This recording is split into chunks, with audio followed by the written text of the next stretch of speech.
Okay, let's do a little bit more involved problem that's from this chapter on shear joints with eccentric loading. Now, in the textbook, I should just warn ahead of time, the textbook uses the symbol M and talks about moment loads, but I'm going to be calling them torques, and you'll see why.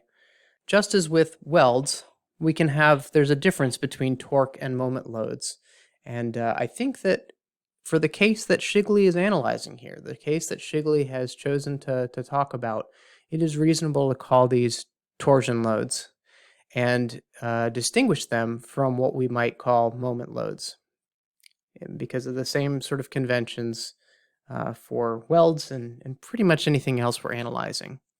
Shigley only talks about torque loads, which is why I think it's important to distinguish between moment loads, which it doesn't cover. Okay, so I'm going to use a little bit different symbols and terminology than Shigley does, and hopefully this will explain why. So I'm going to do this through this example problem.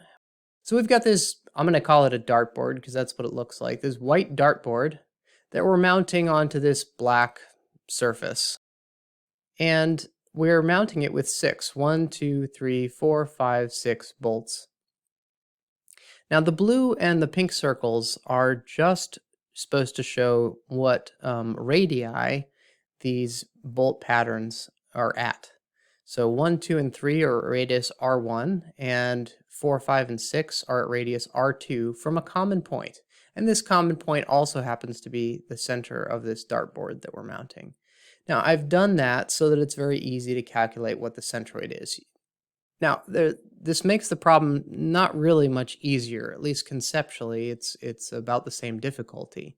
There's, when you first have to start, if you've got an arbitrary bolt pattern, if you have to calculate the centroid, it's really not too difficult conceptually to go through this procedure in the book of finding what the centroid is. A are the cross-sectional areas of the bolts, and X are their locations from any origin that you choose. You can find where the centroid is going to be according to these equations. Not so hard. And from there, the rest of the problem is going to be exactly the same. We've just made it easier to find where our centroid is. The loads that are applied are these forces F that are applied at 4 different places. Don't be fooled by the fact that they're all horizontal and most of them are pointing to the right. They're at different places, and this one is in an opposite direction. So we'll see that we're not just going to have, it's not quite as simple. This is a case of, this dartboard is made of AZ1018 hot rolled steel. The yield strength of that material is 32 KSI, and these bolts are 5/16 18 grade 5 bolts. The forces, the magnitudes are 3,000 pounds each. And the question is, what are the factors of safety with respect to credible failure modes? So here's a list of a bunch of different failure modes. This is just showing what a shear joint looks like. This is a failure mode that we don't normally talk about. We just make sure that the factor of safety is high enough that we're not too concerned about this. I wouldn't be too concerned about this in this case. I can't imagine this sort of thing happening for our case. It's just not possible for these circles to deform in that way. C is showing shear yield of the bolts. It's possible that could happen in our case. D is showing like some tensile failure in the members. That's probably not going to happen in our case, and we'll talk about which ones of these are credible when we get to it. The first thing that we really want to do is find out what are the forces at each bolt. What force does each bolt have to provide? So let's do that. Let's go through the procedure in the book, but using somewhat different terminology, and I've kind of laid out the steps very similar to how I've done for welds. So the first thing is we need to determine where the location of the centroid and the direction of the surface normal are for the bolt pattern. Just like we did for welds, we're going to do it for the bolt pattern. So the centroid, we already calculated where that is. That is the center of these 3 circles of bolts.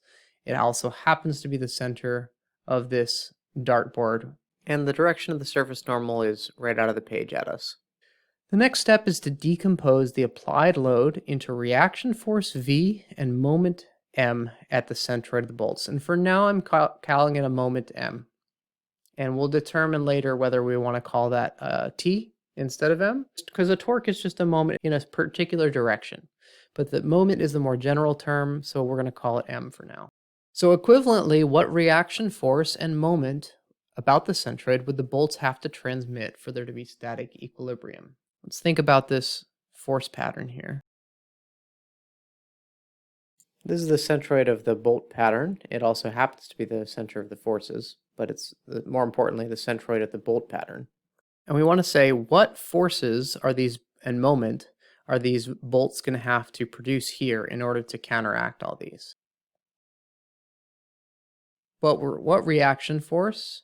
Say that's Rx. Fine, we'll do Ry. Let's say there's an Ry here at the centroid as well. And then what moment are these going to have to produce? So this is the reaction moment. Maybe I'll call it Mr. And I guess I called these V in the presentation, so maybe I should do that. What do those have to be for there to be static equilibrium? So we forget about where the bolts actually are, and we say, all right, what forces and moments at the centroid need to be produced in order to counteract all these four forces? This is step 2. So the sum of the forces in the y direction, let's start off with the easiest one, is Vy plus 0. Nothing is equal to 0 for static equilibrium. Okay, so that just means that Vy is equal to 0. Okay, so we don't need this. Maybe I'll just take it off to avoid cluttering. All right, now let's take the forces, sum of forces in the x direction, find out what Vx needs to be. The sum of the forces in the x direction is our Vx. We've got plus, well, 1, 2, 3 times F minus an F, so it's just plus 2F. Is equal to 0, so that would mean that the bolts need to produce some negative 2F reaction force. And the sum of the moments, well, we've got these two, they act right at the centroid, so we're talking about the centroid, which we'll call O. These ones go right through it. These ones go right through O, so no moment from them. This is a we've got a negative moment because it's clockwise. Whatever this radius is, I think it was R3. Yeah, R3. Negative R3F, we've got another negative R3F from that one. So it's negative 2 times R3F plus Mr, the reaction moment that the bolts need to produce, the bolt pattern needs to produce. So Mr is equal to 2R3F. Let's evaluate these numerically. This is negative 2F, that's negative 3,000. And this one, I don't think that we gave dimensions. So let's say R1 is 6 inches, R2 is 12 inches, and R3 is equal to 18 inches. All right, so we've got 2 times 18 inches times 3,000 pounds. It's 36. 108,000 inch-pounds. These are the reaction forces that the bolt pattern has to effectively apply about the centroid in order to counteract these applied forces. Step 3. Determine what kinds of primary and secondary bolt forces that they cause. So here's where, this is really the reason I made the video. A lot of people had trouble with primary versus secondary. So this is how you determine what's primary and what's secondary. Reaction force, V, that is perpendicular to the axis of the bolt causes primary bolt shear force F prime. All right, so what does that mean? The reaction force V, this is indeed perpendicular to the axis of the bolt, which is out of the page. So that's going to be a shear force on the bolt, right? We always, that's consistent with the typical meaning of shear force. When the force that we're talking about is perpendicular to the axis of the part, we call it a shear force.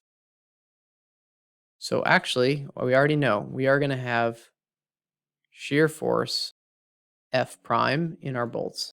All of them, because the axis of each of our bolts, all of them, is out of the page, and the reaction force Vx is perpendicular to those, so we're going to have shear forces F prime in all of our bolts. The reaction moment if it has an axis that's aligned with the surface normal of the bolt pattern, we're going to call it torsion, and it's going to cause secondary bolt shear force F double prime. Okay, so our moment, MR, has an axis out of the page. We said that the bolt pattern, the surface normal of that, is out of the page. They are parallel. So the moment and the surface normal of the bolt pattern are aligned. We call it torsion. Just like when there were welds and the weld pattern, the surface normal of that was aligned with the moment, we called it torsion. We called it a torque. We always call that sort of thing a torque when the axis of the part, or whatever we're talking about, whenever it makes sense to talk about an axis or the surface normal or something like that, whenever that is aligned with the axis of the moment, we call that moment a torque. It's just a matter of terminology. So I'm going to switch to using the symbol T instead of M. This is torsion. Now the second part of that was that the reaction moment, it causes a secondary bolt shear force F double prime. So we're going to have an F double prime. So each bolt has a shear force in it, a primary shear force. Let's write it this way. Our reaction force is perpendicular to bolt axes. Therefore, each bolt will have a primary shear force Fi. So that reaction force V causes the primary shear force Fi. Now, technically, it's the other way around. The bolts produce the reaction force V, but I think it's a fine way to think about it is you calculate the reaction force and you say, because of that, each bolt will have a primary shear force Fi. And the torsion, well, reaction moment, M, was parallel to surface normal of the bolt pattern. Therefore, we're going to call M a torque and we're going to relabel it as T. Each bolt is going to have a secondary shear force Fi double prime. The reaction moment is parallel to the surface normal, therefore we call it a T. And corresponding with this T, we're going to have secondary shear forces Fi double prime. The primary shear forces correspond with the reaction force. The secondary shear force corresponds with the reaction torque. Maybe it's helpful to think about just a 2-bolt pattern, for instance. If you have a torque that's applied to that, then each bolt produces a force equal and opposite. There's no net force from those secondary forces, but there is a couple, and that couple reacts that torque. That's what's going on with secondary shear forces. Now, 2 other cases are possible. We could have a reaction force V that's parallel to the axis of the bolts. Maybe we shouldn't call it V anymore. Whatever we call it, reaction force is parallel to the axis of the bolts. We're going to say that that causes a primary bolt tensile force, and I've gone ahead and labeled it pre-prime. And we could have a reaction moment that has an axis that's perpendicular to the surface normal of the weld pattern. And that would be considered bending, just like with welds it was considered bending. And we could say that it causes secondary tensile stresses P double prime. We don't have that case here, so we're going to focus on this. Now, Shigley doesn't talk about this possibility at all. I'm not going to talk about this anymore in this video. It's a possibility. It's going to be different. The analysis is going to be different. I may at some point be able to make another video about this. I could explain based on the stiffness of each bolt where our formulas for this stuff comes from, and I think I would follow up and show how you might model this situation, but I'm not going to do it in this video. We're going to solve this more complicated torsion problem. So that's why I make a distinction between torsion and moment that Shigley doesn't. Shigley has chosen not to cover what we would call a moment or bending, and it only talks about torsion. It calls it moment. I have decided to distinguish between them so that you don't accidentally apply these equations that we're going to learn about now to this sort of problem. You should be able to recognize that this situation is different. And even if you can't solve it now, you should recognize that that's something you're going to have to look up and treat separately. if you were to come to that. All right, so for torsion, here's the procedure. Draw primary and secondary shear force fields. That is, at each bolt, draw the force component as if it were a vector. So what does that mean here? I'm going to copy this diagram. The primary shear forces, they act in the direction of the applied force that caused them. That's how we draw them. And we say that the magnitude is equal. We don't care what the magnitude is right now, it's just equal at all the bolts. We'll calculate the magnitudes later. Well, what was the net direction of the applied forces? Well, they were generally in this direction, so towards the right. You can also think about the reaction force that needs to be produced. Well, the primary shear force on the bolts is in the direction opposite the direction of the reaction force. So we take a look at that reaction force. It was pointing over to the left because we had a negative value of it, right? Negative. And so we're going to have a shear force on the bolts that is going to be acting to the right. All of these are F prime. This is F prime number 4. This is F prime number 2. It doesn't really matter though, because actually all of the F primes are equal. They're all the same.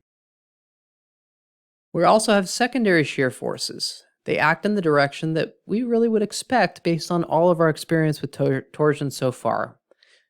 Perpendicular to the vector from the bolt pattern centroid to the bolt itself. And the magnitude of the force on any given bolt, bolt I, is proportional to its radius from the centroid. Okay, so we say that it acts in the direction perpendicular to the radius from the centroid to the bolt. Here's the centroid, here's the radius from the centroid to the bolt. We say it acts in the direction that's perpendicular to that. Now, which direction? To the left or to the right? Again, there are two ways of looking at it. You can see that the reaction moment is towards the left. So if we go in the direction opposite that, that's going to be towards the right. Another way of looking at it is that these forces are trying to twist this part around. So the force that is applied to the bolt is going to be in that direction, this sort of twisting. If we've got this twisting action that's going in this direction, then this bolt, well, we can draw the radius and then perpendicular to that, kind of in this tangential direction from that. So here's our F double prime for bolt 4. This is F double prime. This was bolt 1.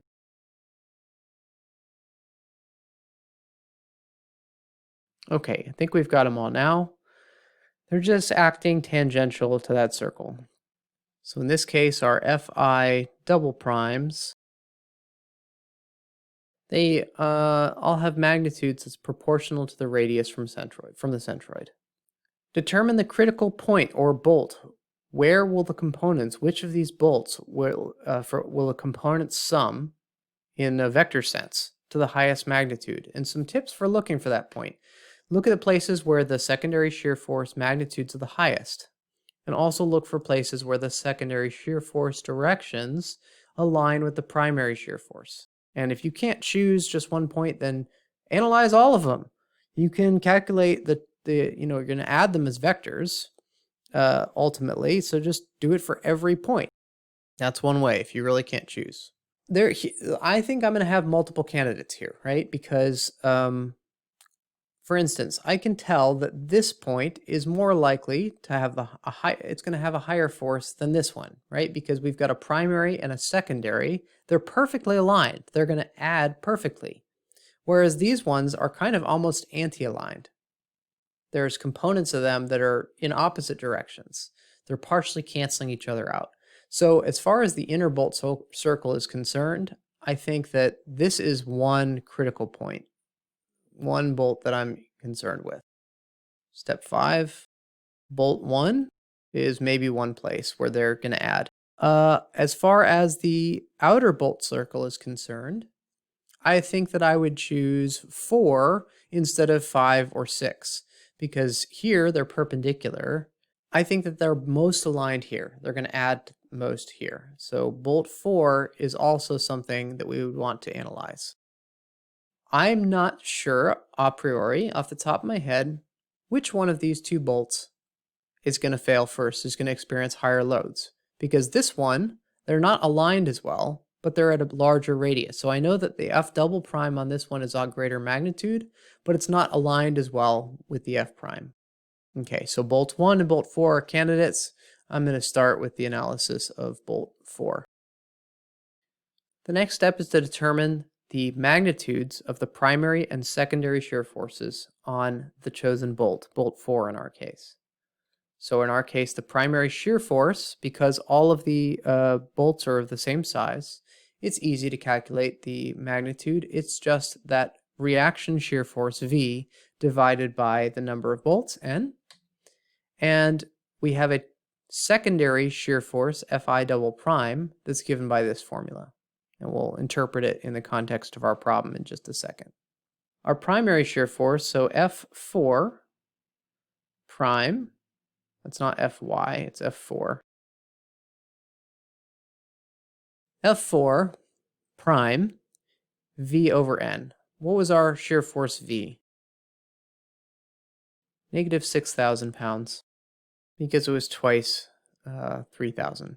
So 6,000 is the magnitude that we're interested in. 6,000, so V over N is 6,000 over the number of bolts. We've got 6 of them. Each of them is going to see 1,000 pounds.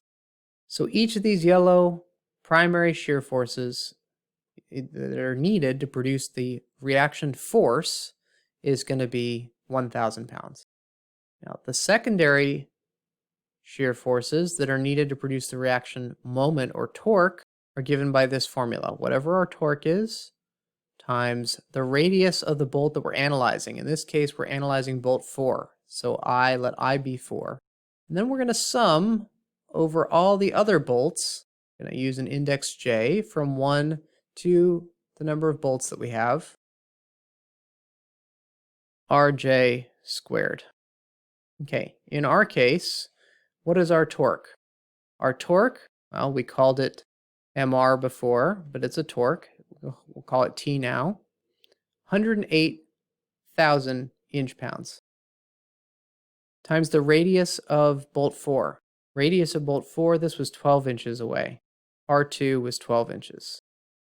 Divided by the sum over all the bolts of Rj squared. Now, I'm going to break this sum up, in this case, into two parts. I'll go from bolts 1 to 3 plus J equals 4 to 6. And I did that because bolts 1 through 3 all have radius R1. Bolts 4 through 6 all have radius R2. So in our case, that simplifies. Got this on top, and we have 3 bolts. All of them are at radius 12. And we square that. Plus, we've got another 3 bolts that are all at radius. Oops, sorry, this one, they're at radius 6. Another 3 bolts that are at radius 12. 2,400 is the magnitude of F4 double prime. Let's go ahead. I'll do bolt 1. F1 prime, it's going to be the same. It's just V over N. F1 double prime, well, it's proportional. The only thing that changes is that instead of using R4, we're going to use R1. We're going to use the radius to this bolt. That is just 6 inches, not 12 inches. So it's half. So that's going to be only 1,200 pounds force. We're going to add the primary and secondary shear forces as vectors, and then we're going to calculate the magnitude. So the way that you do that, they're vectors. Break them into perpendicular components, and now once all the components lie on orthogonal directions, calculate the magnitude using the Pythagorean theorem. All right, so number 7, we want to calculate what is F4, the total. This is the case we're analyzing. Now, what was this angle? We need to figure out, we need to break it into components. We need to know the angle that it was at. Well, I think what was drawn is we had a bolt pattern, and it was kind of like a triangle like this, and they were all equidistant, right? So this was, this is here. This is 120 degrees. This here This is 120 degrees. And this here was also 120 degrees. So based on that, we could figure out that this must be 30 degrees, and this would be 90 degrees, and this must be 60 degrees. So if this angle is 30 degrees here, then this angle, the tangent, that must be 30 degrees. So from the geometry, we calculate what the angle is. Now let's break it into components in those directions. Let's give ourselves, this is the x direction, and this will be our y direction. So f4 prime in the x direction is just f4 prime. That is 1,000 pounds. F4 prime in the y direction is just 0, right? There's no y component of that. F4 double prime in the x direction is f4 double prime times the cosine of 30 degrees. So that's 2400 times the cosine of 30 degrees. It's 2078.46 pounds. And f4 in the y direction, well, I guess it's negative f4 double prime times the sine of 30 degrees. Sine of 30 degrees is just 1/2. So negative 2400 times 1/2, that is negative 1200 pounds force. So our total F in the x is equal to F4 x prime plus F4 x double prime, and that's equal to 1000 plus 2078.46 is 3078.46 pounds. F4 in the y direction is F4y prime plus F4y double prime. We've got 0 minus 1200. That's negative 1200 pounds force. All right, now the last thing is that we need to find that total force F4 using the Pythagorean theorem now that our components are perpendicular. We've got F4x squared plus F4y squared square root 3078.46 squared plus 12,000 squared, or negative 12,000 squared, 3,304 pounds. Now, just for kicks, we'll do F1. Well, they align, so it's really easy for F1. The prime and the double prime are in the same direction. 1,000 plus 1,200. F1 is just 2,200 pounds. It's smaller.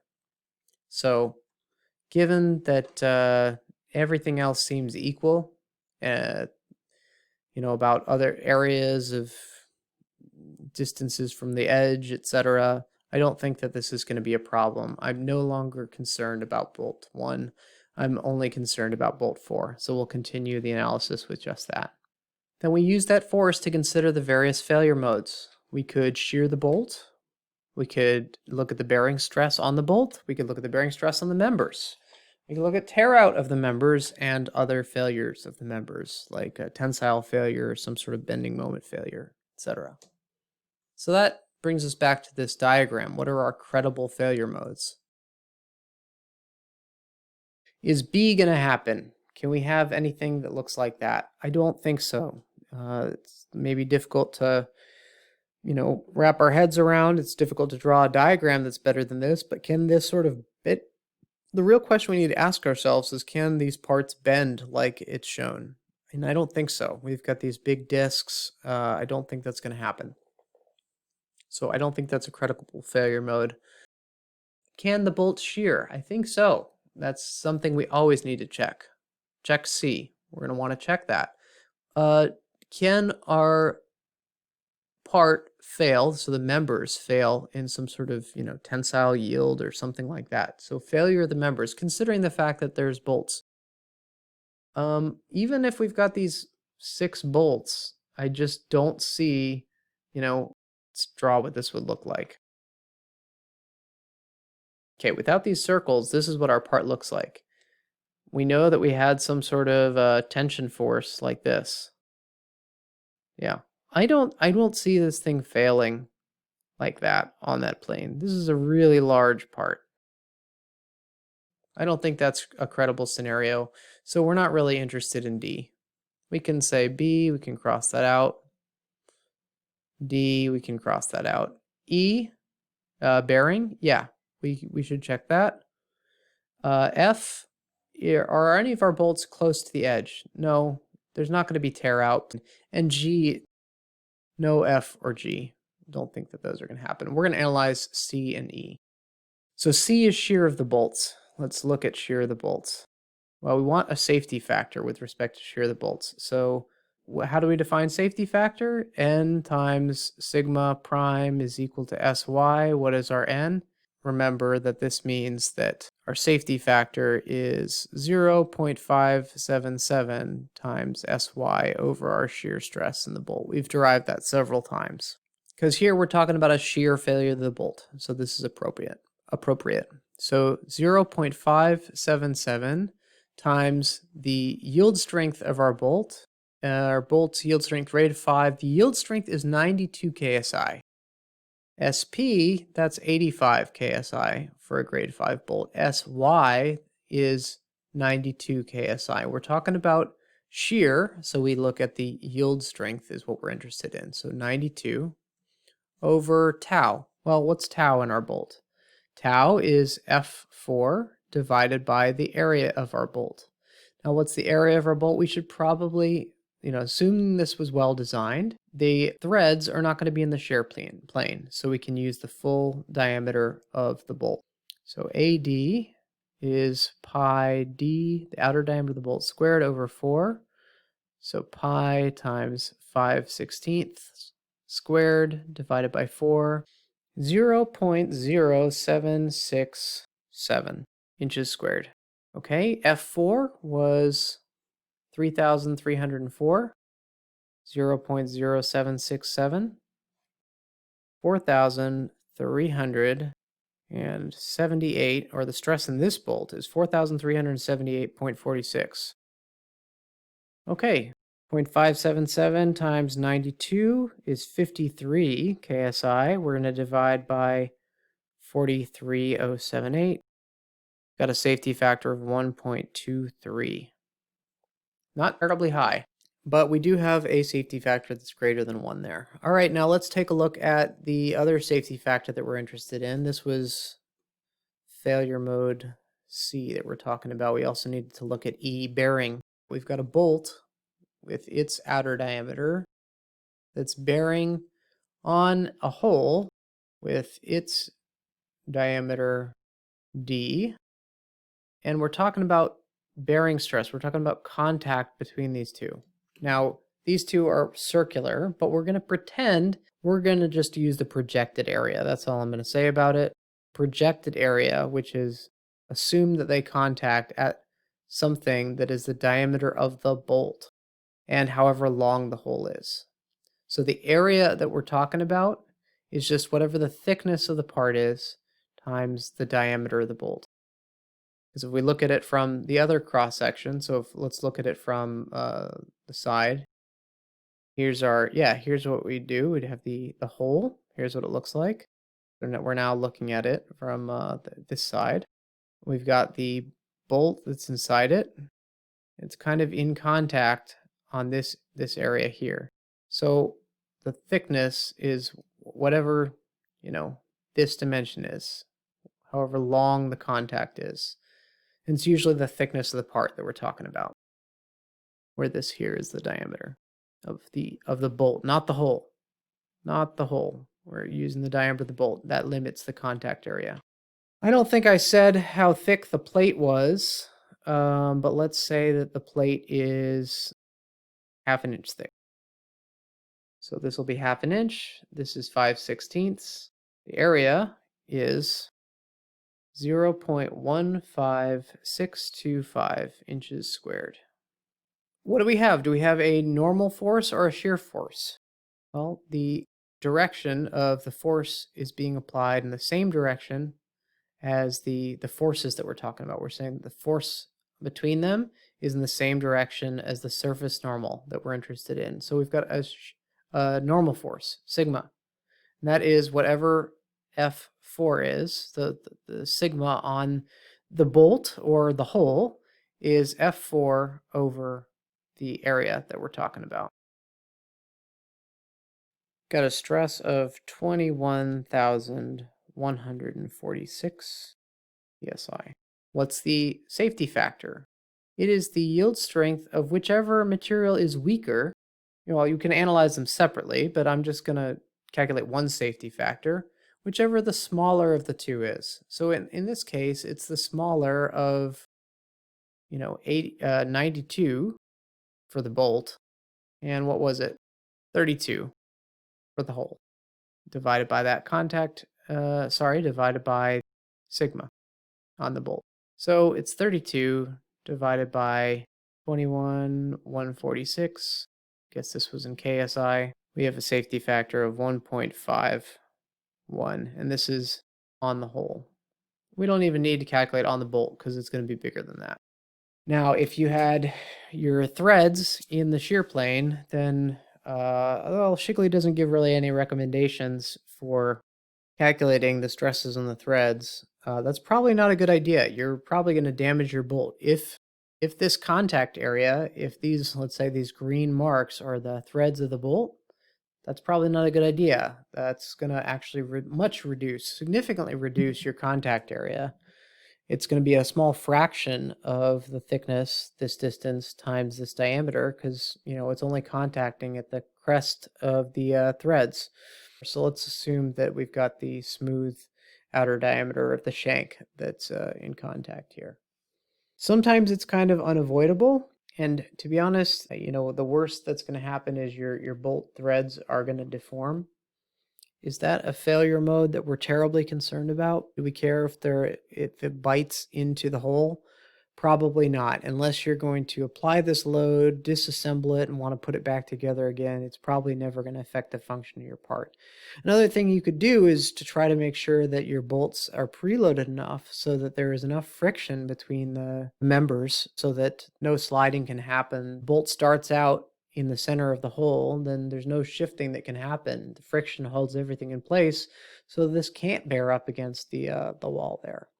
So any case, I'm not really concerned about bearing stresses here. You got to think about what's going on in your parts. Think about whether it's of concern to you. Calculate what you can. Design things in such a way that you can calculate them.